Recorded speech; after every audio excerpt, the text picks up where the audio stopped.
Welcome to Geppe's Pod, where we talk fashion, beauty, and lifestyle with a foundation in leadership. We will be learning from industry leaders, hearing their stories, while taking action as we stand on the shoulders of giants. Hello, everyone. My name is Giuseppe Almeida, and I'm the founder and CEO of Perfit. We are the solution to finding perfect fitting clothing when shopping online, no matter your body shape and size. And today on Geppe's podcast, we have Luis Velazquez as an incredible guest. He is an entrepreneurial product development and global sourcing executive with proven history of delivering returns to shareholders by updating processes, organizations, and technology, increasing speed while focusing on customers. Luis is the man when it comes to processes in fashion. Thank you so much, Luis, for being here today. I am so excited to pick your brain. I'm so excited to learn about your journey and how you started, as well as what you're doing right now with Fabletics and where you see yourself in the future. With that being said, thank you so much and welcome. Thank you, Giuseppe.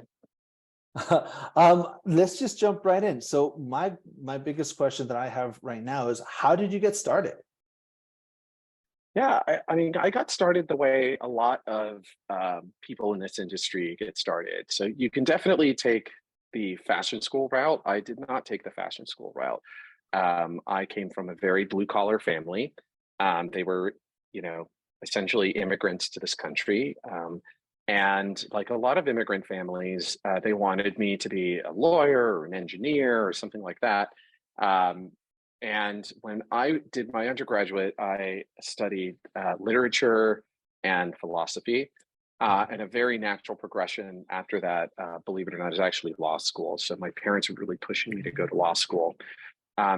Because I came from a blue collar background, I had to work to put myself through college. And so I worked in retail because it was easy. The shifts worked really easily with my school schedule. It was easy to pick up overnight shifts to process shipments if that's what I had available that week, and the working conditions were pretty decent. So that's how I got started. When it came time to graduate, I knew that I did not want to go to law school. I applied, I got in, I was like, "Ooh, I don't want to do this."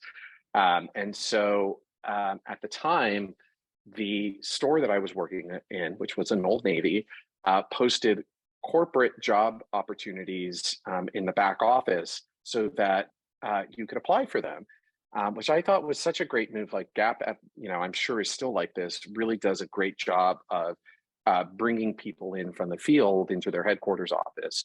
The main requirements were that you had to speak Spanish, you had to be good with math, and you had to have good logic skills. I didn't really know what the job was, to be honest with you. I just knew I wasn't going to law school. I got to move to Miami, and it seemed like something cool, and computers were involved. So I applied for the job, I got it, and that really started the beginning of my journey. What I did, my very first job, not in retail, sort of on the other side of things, was buying fabric from fabric mills that were still in the United States at that time, and coordinating their delivery to different factories that we were working with in Central and South America. Really? That's Yep. incredible. So then let's just take this back a little bit. What was the internal fight between choosing what your parents wanted you to do, like law school and become a lawyer, and becoming a buyer instead for Old Navy? Like how were you able to do that internally? Um, I think that all parents want the best for their kids. And I think when you come from a disadvantaged background, both of my parents were super hardworking, and all they wanted was to know that their child was going to be okay. And Mhm. for my parents, what that meant was you had to have this kind of a job because based on what I know of the world and the things that I've seen in the world, um, this is a path towards always being okay. Hmm. Um, my parents had never encountered the fashion industry. My parents, it had never occurred to my parents that you could have a career that was long lasting and profitable and personally fulfilling long term, right, in the fashion Hmm. industry. Their idea of a job in the fashion industry was being a shop clerk, and for them, that seemed like a job that had a low sort of threshold, an Hmm. upper threshold. Um, so for me, I don't know that I wanted to work in fashion, but what I did know is I wanted to do something creative. I knew that I wanted to solve problems, and Hmm. I knew that I wanted to do something in the developing world. Those were the only things that I knew. And so, sort of falling into where I fell in product development and sourcing, it really allowed me to flex those skills. And it's still what I do today. How did you know that those are the three things that you wanted to pursue? What like that's the Yeah. thing that for me I'm trying to reconcile. Okay, I love being creative. I love talking to people and having interactions like this. And I love being in the forefront of innovation while solving problems. For me, in order to get to this space, I went through an extremely rigorous journey of elimination. What was your process to saying, this is what I want, especially like at a super young age? I'm very lucky. It wasn't that hard for me. I have these two incredible parents that I don't think they knew it, but I'm sort of, they would probably say that I'm this weird outlier child that is nothing like them. Mhm. I actually have the opposite view. I actually think that I am this like 50-50 mix of my mother and my father. My mother was this highly, or is still this highly creative person, artistic. She had the best fashion sense of anyone I had ever seen. You know, it's very Mhm. typical. Uh, Puerto Rican women of her generation do not leave the house unless they are dressed like Mhm. that. Like you did not leave the house unless you were dressed head to toe, full face makeup, heels, purse, like everything, right? Like Yeah. Oh, that was exactly. my mom. And my mom also, when we were kids, like she made a lot of her own clothes. She made a lot of our clothes, and she also worked in a sewing factory. So I had this mother who was like highly creative, incredible sense of color, incredible sense of style. She just really understood all of those things. And then my father was a highly structured thinker who he was kind of a renaissance man. Like my father can look at something and um, build it. Like he just knows how to build things. He knows how to wire and plumb and um, fix almost anything. Just the way that his brain works is very um, problem solving focused, but also he just knows how to make stuff. Mhm. Um, and I spent a lot of my childhood making stuff with my dad. Oh, that's And amazing. so the mix of those two things is essentially what I do today. I spent a lot of my, especially high school years, in my high school theater program. And I, of course, enjoyed being on stage and doing all those things. But what I really loved, Mhm. what really I loved was set design, lighting design, like all that backstage Yeah. stuff. I loved that because again, it was my mom and my father, like those two things together. Yeah. And it's still what it is that I do every day. I use color theory. I approve with my, not so much myself anymore, but with my team. We approve color, we approve print, we problem solve on how to construct garments. If a zipper is getting stuck on a side seam, which is actually something we're working on right now, how do Mhm. we solve that problem? It's still at the end of the day a mix of aesthetic and practical, engineering. As you're growing and working and creating this pathway for yourself, What was the first big lesson that you had to learn while carving your way? And how did you apply it to what you're doing today? The first thing that I learned was how important it is to listen. Everybody wants to feel heard. And I I have a big personality, I have a big voice, and I like, I came from this like theater background in my high school years, so I was never afraid of being in front of a crowd, saying what I thought. I definitely grew up. It's also probably a very culturally Puerto Rican thing to be very honest and forthright. Mhm, Um, and I think what I learned, especially in those first few years in the fashion industry, because I didn't know anything, I had to listen. Because I didn't know anything about construction or fabric or any of these things, I, you know, it was so important for me to ask questions and really listen. I wrote down everything. And then mhm, I would come home and like organize my notes. Okay, this happens and this happens and this. I would literally write out like the full life cycle of how I thought the process worked so that mhm, I could understand it internally.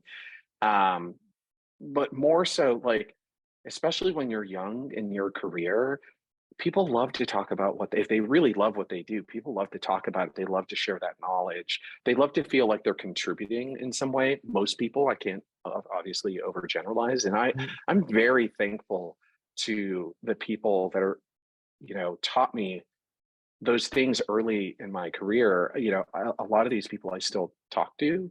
mhm, The flip side of, and that's sort of listening from an educational point of view.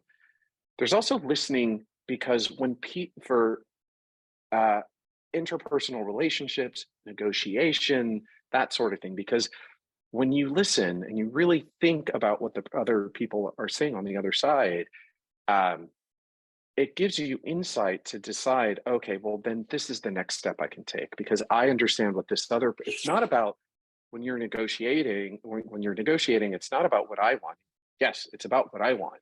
But what it's really about is what the other person wants and how you can maneuver to get to a place where both people get what they need. mhm.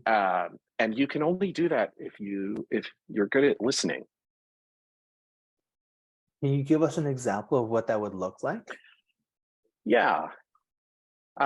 So this is a classic thing that happens, right? I'm a product developer. You're a factory.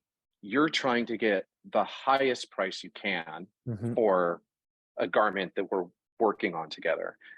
I'm trying to get the lowest price that I can for that garment. But if all we think about is the price, then it's really just about there's win or lose, right? And then we'll come mhm, out somewhere in the middle.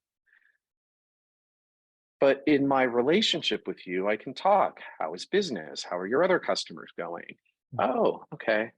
So do you have a lot of lines open right now?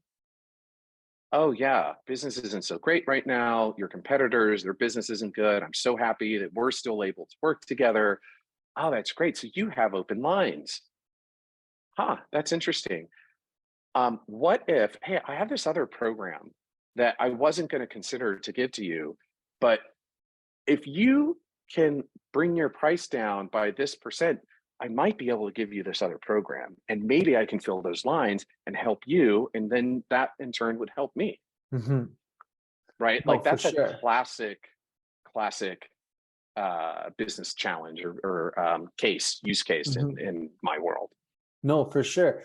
Um, reading Never Split the Difference from Chris Voss, it's that win-win. It's that feeling of, okay, not only do I need to win, but I need to figure out how I can serve you best in order for everybody to not only enjoy our communion together, but to actually be able to walk away of that negotiation and everybody to feel appreciated, to feel like you said heard, to feel as if what they're not being taken advantage of. And Yeah. you're doing an incredible job with that. What was it? Do you have any one more lesson that you learned while you were moving up? Yeah. I mean, I'll say the other piece, so, I talked about listening, and I thank the people who were so helpful to me early in my career and still are. Um, I would say the other piece, especially as a brown person, as a gay person, um, there weren't a lot of leaders that looked like me or Mm-hmm. who even came from a similar background as me. A lot of the people early in my industry were from the Northeast or from the San Francisco area. A lot of them went to fancy schools. I didn't. I went to a fancy school later, but at that point in my life, I hadn't gone to a fancy school, and I didn't see a lot of myself in the executive ranks. And as you move up in your career, I really believe it's our responsibility. If we want to see more diversity, if we want to see more people, it's our responsibility to um, mentor and coach. And so I kind of make it a point to always say yes if I can. You Mm-hmm. know, um, if there's a person in the company who needs a mentor, I can find 30 minutes a month, right? Mm-hmm. Like, if you can't find 30 minutes a month for a person, then you're not doing it right. Mm-hmm. A college student reached out about a graduate project that she's working on. I can find 45 minutes to talk to her about her, graduate school Mm-hmm. project. Um, I think it's super important because I believe two things. One, it's important that we give back so that we can get more people or more participation and broader participation in the fashion industry as a whole. But the real reason I do it is because the fashion industry is better off with more voices in that conversation. Mm-hmm. For a long time, the conversation came from really one point of view, and that point of view was very white. It was very wealthy, and that was the only thing that was considered cool. Mm-hmm. And you fast forward to today, and there's so many brands out there that are realizing, listen, if we're going to be a sustainable brand, and I'm not talking about environmental responsibility, I'm talking about business wise long term, right? Mm-hmm. Um, we have to be able to bring lots of people into this brand. And you can't do that if everyone who's making a decision is from one specific background. Mm-hmm. Because if even me as a Puerto Rican gay man, I don't know what the life experience of you know, a white straight male is. And I wouldn't pretend to know what that is. Mm-hmm. So it's important to have various points of view at the table so that you can make the right decisions that'll help your brand connect with more people longer term. And I think that's probably the other lesson learned, because this industry is small. You know, everybody, especially when you get to sort of your mid level and higher, everybody knows everybody else, Mm-hmm. and the investments that you make in people, it always comes back to you. You know, and uh, you get job opportunities that way. You attract talent that way. Mm-hmm. I've literally been able to hire someone away from a friend of mine because my friend was like, I've done all I can do for her, but I want her to go to someone good. So please hire her, you know? Really? Yeah. As the pendulum was swinging from one point of view in the fashion industry to a more inclusive point of view in the fashion industry, and I know that we're not 100% there yet. What were the biggest like downfalls that people were making and doing, and then what did you learn from that in order to maneuver that conversation differently and to make a bigger difference in your specific realm? I mean, my favorite example of that is like, you know, companies making gay pride collections and none of the people involved in the design process were gay or Mhm. queer on some sort of, uh, different sexual spectrum. And, that happened for years in my industry. And, Uh-huh. like the product was fine. It was Yeah. great, but like, would we have created a different kind of product, or could it have been better if people who for whom that was super important were involved in the design process, were involved in the buying process, and sort of Mhm. brought it to fruition? How differently would it look? How differently would a photo shoot look if the person who was doing the creative direction was someone who was LGBT, right? Mhm. Um, and it goes to even things like, part of the product that I work on now is, shapewear for, you know, different body shapes. Mhm. um, I have to check myself at the door. I'm a man. I don't wear that stuff. Uh, I, have a body type. Luckily, I don't need these sorts of products. Mhm. So my job in that space is not to provide input on, how it's going to feel on the body, but really to help my team think through, did we think about this? Did we think about this? Did we think about this? Could be safety standards. Do we think about, is this going to come apart at this seam? What can we Mhm. do to construct that differently? Right. The value that I add is going to be different in that space than in another room if we're talking about, for example, shorts. And I want to make sure, as a team, we want to make sure that we squat. Well, I squat. I know how that works, right? Mhm. So then I can provide different kinds of feedback on that sort of product. I think all of us would be better off if we knew when to ask questions and when to listen. Mhm. So then, out of curiosity, what has been the products that you have worked on that you had everybody, you know, from all kinds of walks of life, all kinds of people that hit, but then at the same time, when did was a group like that that you made a product that actually didn't hit, and why would it fail when you had all those views? That's a great question. Um, it happens all the time.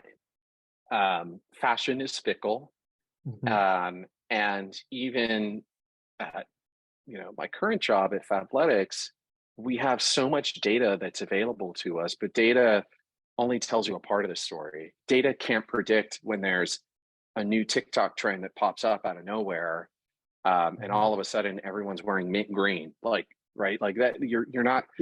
You're not going to be able to predict that because your color services that are starting with runways in Paris aren't connected to what's happening in 17-year-olds heads on Mhm. TikTok.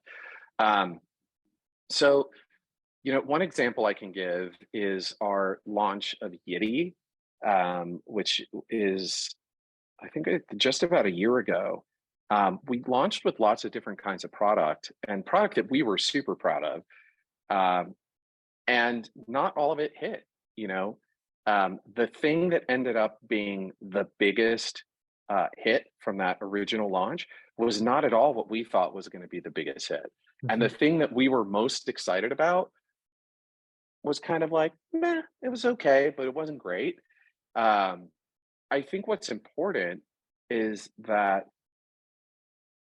when you have those, and I don't see them necessarily as hits and misses. I see them as almost like learn, like what can we learn and how do we adapt to the future? Like that's actually where the gold is. Mhm. Once the product is out there in the world, she doesn't belong to you anymore. She belongs to Yeah. those people. And so what you need to do is, again, ask questions and listen. Find the learning, find that like nugget of learning that's in that, and apply it as quickly as possible to the next thing that you're doing. And I think like that's really the learning there. Like we can get it wrong sometimes, and we need to like know that, hey, we're going to get it wrong sometimes, and that's okay. What's more important is what you learn and how quickly you move on and apply those learnings to the next possible thing. Yeah, the bounce back is extraordinarily important. You know, as I was moving up in my career, one of the biggest things that I learned in as a salesperson was give yourself 5 seconds. And it hurts really bad, give yourself 5 minutes. But you need to go back out and that no matter how hard that no was, you need to go back out and you need to keep selling. You need to go and talk to the next customer. You can't feel sorry about yourself. You got to learn, reassess what they said to you. Why was that a no? Why was that? Why did you push too much? Were you not actually, like you said, listening? Were you just trying to sell something to them just to make your own commission, or were you actually trying to solve a problem for them? Mhm. Is this something that will be beneficial for them short term and long term, or is this just going to be beneficial to you? And as you're maneuvering through all of those thought processes and those questions, it's so important to just like take a second, like, okay, was this for me or was this for them?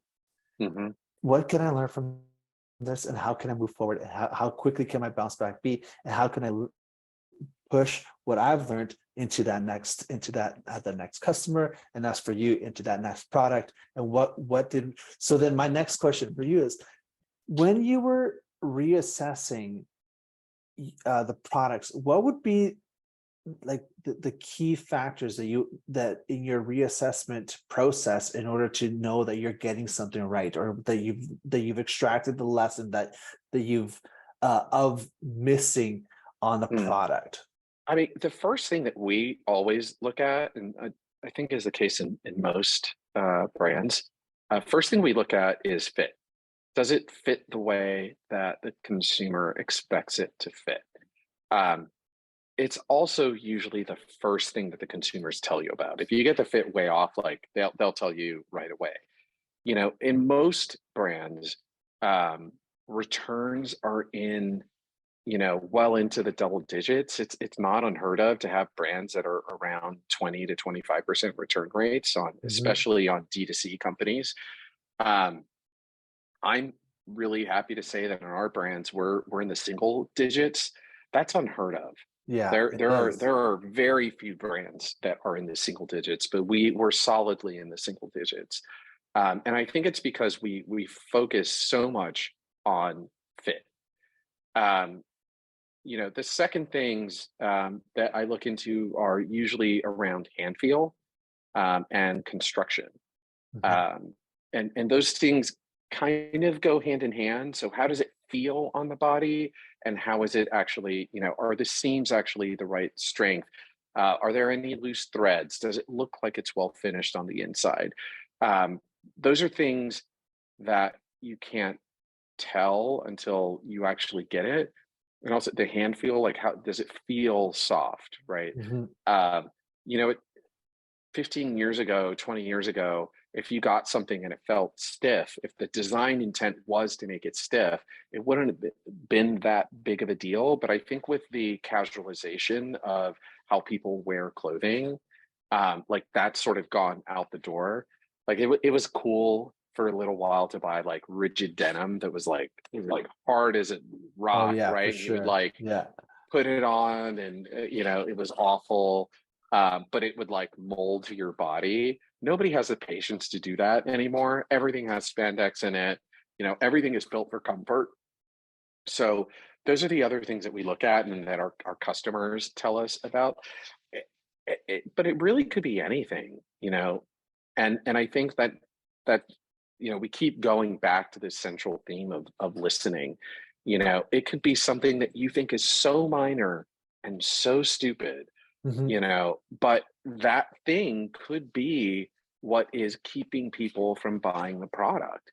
So you need to be open to any and all feedback and use um, good sense and maybe data to help inform about whether it's a pervasive issue or whether it's like a handful of people who just don't like it. When you're assessing what you're going to listen to from your customers, from your audience. You're getting the feedback, and you're processing everything that they do. How do you then, that if all processing everything that they give you, how do you then take that back to your team and say, okay, this is what we've heard, this is what we've learned in this next product, we we're we're obviously going to make sure that we hit fit, but these are also the colorways that they're looking for. These are also the seams that weren't quite comfortable enough over around the knees. How do we then take that information and actually apply it to that next product? Because each and every single product is, a bit different. So is there a process for that? There is. I think the first thing is I try very hard to flip the dynamic around. It's not about me telling my staff, this is what you should be doing. It's about asking my staff, hey, what is the customer saying? What do you think is the solution to that? Um, and my job in that dynamic is to kind of pressure test their assumptions Mhm. so that we can make a better product. Our business at this point is too large for me to be making all of the product decisions. My role in this job is to make sure that my team is asking the right questions to make the best product. So like it's a little bit of a different dynamic. And that's not always the case, right? When you're a smaller company, someone in my role would probably have a much bigger hand in making individual product decisions. But I try really hard to step out of it, because the other piece is like my company, or sorry, my staff will never get better at their job if I don't allow them to go on that journey themselves, if I don't allow them to practice listening, if I don't allow them to apply the learnings themselves, right? The way that humans learn best is by doing. And Mhm. I need to give them the space to do. So that's my role, I think, in that dynamic. How do we actually get this done? So it's really simple. We aggregate the data and we're like, okay, what are the top 5, 10, 15 things that we're hearing? And we list out very discrete issues, complaints, like whatever you want to call it. Mhm. And then we list out, okay, well, what are the potential solutions to these? In some cases, we may not know what the best solution is. And in our company, we do a lot of wear testing. So, for example, we may hear, in fact, we did just do this in one of our brands. There was in Yiddy, we have a silicone band that is on the bottom of the bra to keep it from flipping up, and also to just hold it in place. Well, one of the things that we heard from our customer was that there's a lot of compression here and it's uncomfortable and it's irritating the skin. Mhm. So then we think, okay, how do we solve that issue? Well, we could do X, we could do Y, we could do Z, but we don't know which one of those three is going to be the best answer.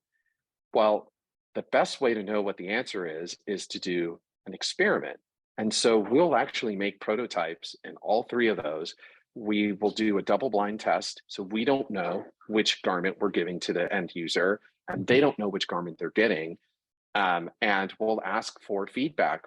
What do you think? And Mhm. then we'll aggregate that data and then we'll decide which solution to move forward with. So whenever we can, we try to be scientific about it. That's really amazing. I want to get back to the way that you lead your people. Um, like you said, the only way to that humans become better is by actually doing. One of the great things of true leadership is learning how to present a problem, but not presenting the solution. And you nailed it right on the head for that. So my question for you is, how did you learn to become a great leader? So I have one leader specifically that I worked under, who really, I think, taught me this approach that I would almost call patient and kind leadership. And he really, I think, exemplified this sort of every day. And problem solving with him was like a conversation, and it Mhm. was fun. And I realized through that relationship how it was linked to all of these other relationships that were similar that I like really, really enjoyed. And I realized that, oh, part of this is like this dynamic of us putting ideas on the table and trying out different options and listening and responding. But the thing that really made it come alive for me was when my own staff at one point, see, like I I really love problem solving. Like I love getting in there and like putting my answer out there on the table. You know, I was like that annoying straight A student that like had their hand up first. Like that was me, you know. But you realize like at some point when you are a leader, like that's not your job anymore. Mhm. If you're the only one with the answers and you're a single point of failure, which means you're failing your company. Mhm. Because the other thing that that means is that your ability to scale the company depends on you and you alone. And you're never going to be able to scale a company that way. The way that you can move a company forward is not just by giving your team the answers, but by teaching them how to think in this way that allows them to take on more, right? Mhm. And then once your team knows how to ask the right questions and how to almost ask them of themselves before they come to you because they know that you're going to ask that question, that sort of trains them to think things through. And then as a manager, you kind of have to think, oh, okay, they already know I'm going to ask these questions. What's another question that I can ask? And it's not about sort of getting them, it's about really scaling up and getting bigger, getting more thoughtful, getting more, it's about making everybody better. Mhm. So while they're sort of leveling up, you also have to level up. And I have my own team to thank me or to thank for that because one day, one of my team members came to me and basically was like, hey, will you let me try? And Really. I realized I was like, oh, wait a second. I'm actually getting in the way of her growth. And Mhm. my job right now is to take a step back because I need to let her try and I need to let her, in some cases, fail with a safety net, right? But Mhm. like, she's never going to get better unless she gets to do it. And I need to give her the space to do it and not do it myself. Mhm. That's amazing. Like I said, everybody is going to be able to learn so much from your leadership. When you were running through the fashion industry and scaling up from position to position, when was the time that you had to ask one of your people, one of your bosses, let me try? And how did they react to you when there was that time for you? Um,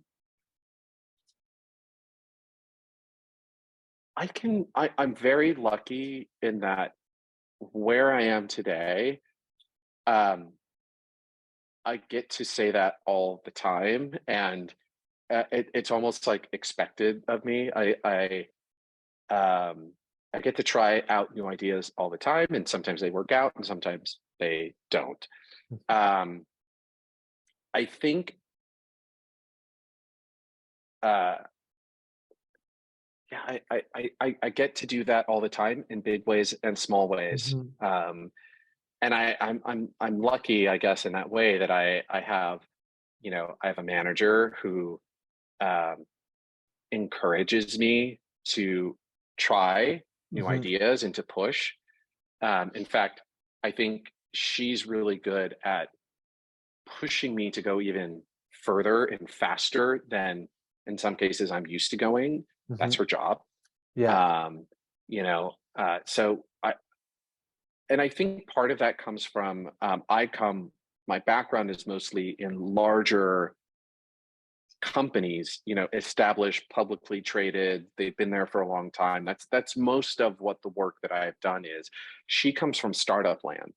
And so it's really interesting because the life cycle of startup is so much shorter. It's so much quicker. It's so much simpler in a way, where Mm-hmm. I'm used to working in these, giant multi-layered companies. Mm-hmm.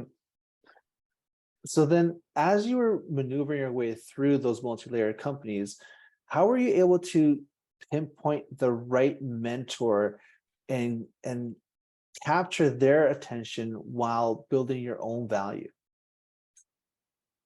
Um, Picking a mentor is really important. It's Mm-hmm. really important work. And we we need different types of mentorship at different points in our career. And so when I'm looking for a mentor, the first thing that I ask myself is, what is it that I need right now? What are the things that I need to learn?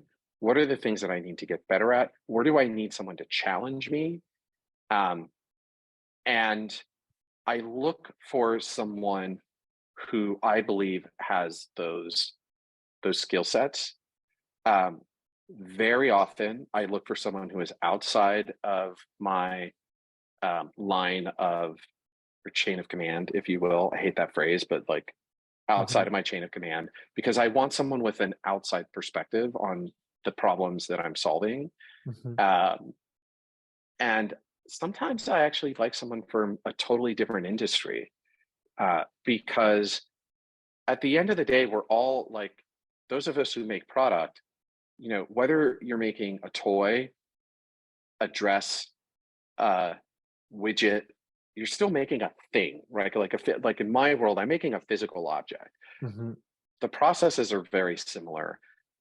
The roles are very similar. What you call those roles might be different, but like they're kind of the same thing. So I love getting to learn from people who work in other industries. And the other thing I typically do is I'm very open with like, hey, like I'm looking for a mentor. These are the things that I'm looking to work on over the next 60 to 90 days. Would you be willing to meet with me for the next month or two to discuss these issues?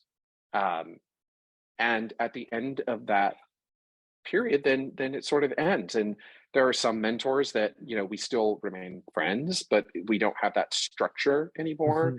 Mm-hmm. And then there are other ones that, I still talk to some of them, once a month. Mm-hmm.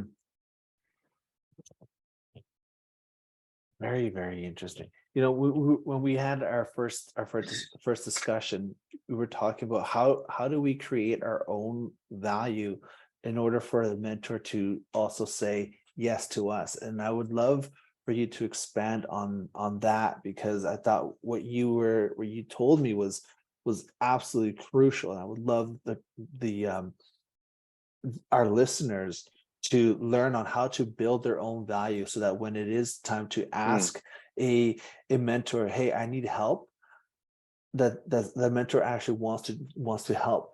One of the things that's like super important is to take that sort of personal inventory. What is it that I'm hoping to learn? What are the questions that we're hoping to answer? And being very clear with your mentor at the beginning, like here's what I'm looking to get out of this, and showing up, right? Mhm. If let's say I was pitching to you to be my mentor, and I had said, listen, I really don't know a lot about what goes on in the boardroom. You own your own company, you have your own board. I'm not looking to get onto your board, but I really would like to know what it takes to operate at that level. And specifically, I want to learn, um, how should I be socializing with these people? How do I add value? How can I even get a seat at the table if maybe initially it's occasionally? And I know your time is limited, So I'd like to do this in a series of 4 to 6 meetings over the next month. It's always going to be, at this time, because I know your time is super limited. Is that something that I could ask you for help on? And I Mhm. think like that word, I ask for your help? Like that phrase is super important, because if you ask for help, most people are going to want to offer it. They may not be able to, but they're going to want to. And I think acknowledging that their time is limited and that you're gonna show up, right? You're Mhm. gonna be prepared. You're gonna have these questions. If you have pre-reads that you can send them, but that you are coming to the table with a very specific thing that you're looking to answer, and that there is a structure of meetings in which you're going to answer that question. There's an end to this, so it doesn't feel to the other person like it's going to go on and on forever. It may, right? Mhm. But you're looking to answer a specific thing or gain a specific piece of insight, and that there's an end point to this. That is so much easier to say yes to than, Mhm. um, hey, I want a mentor. Do you want to be my mentor? Like, Yeah. you know, Or just coming up with some flattery and being like, "Hey, I find you this amazing, blah blah blah blah. Would you be willing to be a mentor?" I mean, in some ways, right? If you're an entrepreneur, it's the same way as you building your board. I don't know how to do this. I don't know how to do this. I don't, and you're bringing people onto your board. So the other way to think about it is, how are you building or developing your own personal board to help guide you through your career? Mhm. So then I have to ask, who are the people that you have built your board with, and what were the things that you were lacking that allowed you that through their mentorship allowed you to become this like ridiculously successful exec? You're very sweet to say that. Uh, I've have two people that I consult with regularly. One of them is Chinese American, and one of the things that I learned from her is how to negotiate. Like nobody taught me more about negotiation than this one woman, and specifically how to negotiate within cultural context. Mm, So understanding that how I'm going to negotiate with a company in China may be different than how I negotiate with a company in Vietnam. And that might be different than how I negotiate with a company in Mexico. mhm. And understanding how all of that works out. I have everything. I owe everything on that front to her, and understanding in a way that like negotiation's a game. Mhm. Um, and enjoy learning to enjoy that. I have another mentor who also came from, the traditional brands, who, at different points in my career, first of all, he was the first person who really stuck up for me at a certain point in my career. He really, and at different points in his career, he's actually come back to me for advice. So we actually mentor each other, which has been That's really, really amazing. lovely. Um, I have another mentor who also happened to be my boss, who taught me, I spoke about him earlier, the way to lead, to be a gentle and kind leader, which I realized, oh, that's my leadership style. Um, that has been amazing. I have another leader who uh, I most recently started mentoring with, who is the president of another brand, and a woman of color. And very, I can talk with things about her with her that I can't with other people. Mhm. And she's really helped me understand that, um, the importance of being a consistent leader, publicly facing leader, and showing up in a very specific way, and showing up that way all the time. Mhm. One of the, authentic leadership is super important. But you also have to understand that when you are in a leadership position, one of the things that I've learned from her is that you are also amplified by all of the people around you. So if you have a bad day and you show up and you let that bad day show through to the people around you, that gets amplified. And Mm-hmm. as you move further and further along in your career, let's say you're a president and you show up and you have a bad day, then all of that person's direct reports are going to have a bad day. And then those person's direct reports are going to have a bad day. Is that how you want to lead your company? Probably not, right? And Yeah. so that's one of the great things that I've learned from her is just realizing that um, that level of commitment to leadership. Wow. Yeah, because you can't just let that whatever happened continuously press on you as a leader. You have to learn how like we were saying before, how to bounce back, let it go, and then be able to continue to lead with patience and love and saying, okay, we've got this. Mm-hmm.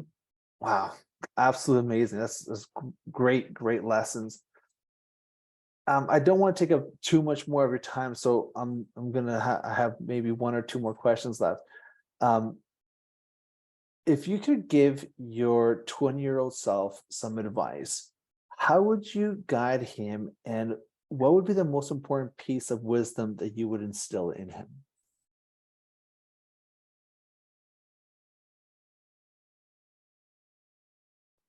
I would probably say calm down. You don't have to be the smartest person in the room all the time. It is so much more valuable to listen than to speak. With that being said, what was a time that you've experienced where you didn't listen, and the repercussions of that just kind of blew up in your face? You know, one of my superpowers is that I'm very convincing. Um, and I can even convince myself, you know, Mhm. I'm a, good speaker. I'm a good salesperson. Um, and, um, sometimes you spoke earlier about working in sales and maybe not solving the customer's problems. You can also do that for yourself in your own business, right? Mhm. When you are so sure that you have the right answer, um, and you don't even entertain the idea that maybe you don't. Mhm. Uh, so I'll give you an example. We launched a scrubs line, which we're really, really happy with. And, um, the question, we started getting some feedback of like, hey, this isn't fitting the way we expected it in some smaller sort of test orders. Uh, what's going on? It seems really off. And I was convinced that everything was fine, right? I got these quality test reports, it came in, everything was fine. And I didn't really stop to ask myself the question, what else could have gone wrong here? I didn't Mhm. stop to listen to the customers. Because the customers were telling us, hey, something's off. And I'm looking at my data and I'm like, the data is telling me everything's okay. I didn't stop to think, well, what else could be happening? Because I was so busy telling my CEO, everything's fine, everything's fine. I did all the things, everything's fine. Mhm. When in fact, something was wrong. And um, it wasn't necessarily, anything that my team did wrong, because I was probably being a little defensive. Mhm. We had just made some poor choices or less than optimal choices, right? Mhm. And that decision slowed down the solution process, right? We could have gotten to an answer faster had I not been so defensive, had I listened more, had I not convinced myself that everything was okay. And it can get in your way. It can really get in your way. Oh, for sure it can. And as you're telling your story, I'm like recounting different times in my life where I've convinced myself that I've got this, and I don't have the solution to the problem at all. And that's a really great reminder and really great insight. Louise, it has been absolutely fantastic talking with you. Um, if you could leave, one piece of advice or one book to read, or one quote, what would that be? Um, I mean, I'll tell you what my two favorite leadership tools are. Five Dysfunctions of a Team. If you haven't read it, it's freaking great. It is really easy to read, and it talks about how communication and listening and holding each other accountable is super important. Mhm. And the other thing is, I think Ted Lasso is the best example, or the best like television show about leadership. Like, it is 100%. literally an entire television series about leadership, and I swear to you, it's incredible, because when you really sort of hone in on, like, he's terrible at soccer. He's kind of uh, what some people would call a failed human being. Mhm. But what he's really good at figuring out how to pull out the best in other people. Yeah. He's really good at adjusting to them, right? Yeah. And so I'm super excited Ted Lasso is back, because for me, it's like, oh, this is like leadership training that I actually like. 100%. One of the things that I really liked about Ted Lasso is in that I actually took away in my leadership journey was the way that he was able to learn how to communicate to others in their language so that they understood what you were saying. And then to have that back, and then to be able to replay what he has heard and be like, okay, this is what I'm hearing. It's beautiful, because you can put that in your family life, you can put that with your children, you can put that with your partner, you can put that with work, you can put that with everything. Learning how to speak somebody else's language so that they can actually understand what you're saying is absolutely massive. 100%. Yeah, it's about them. It's not about you. It's about them, Mhm. right? And as long as you keep focused on that, then you're good, right? But the minute that it becomes about you, that's where things can start to get squirrely. Mhm. Absolutely fantastic. Thank you so much, Louise. Is there anything else you'd like to say? No, thank you for inviting me to spend the afternoon with you. Oh, you've been an absolute dream, and I hope that everybody that's listening gets everything that they need out of this conversation. Thank you for listening to Geppe's Pod, and make sure to like and subscribe and tell us what you thought of our guests and this podcast. From all of us here at Perfit, see you next time.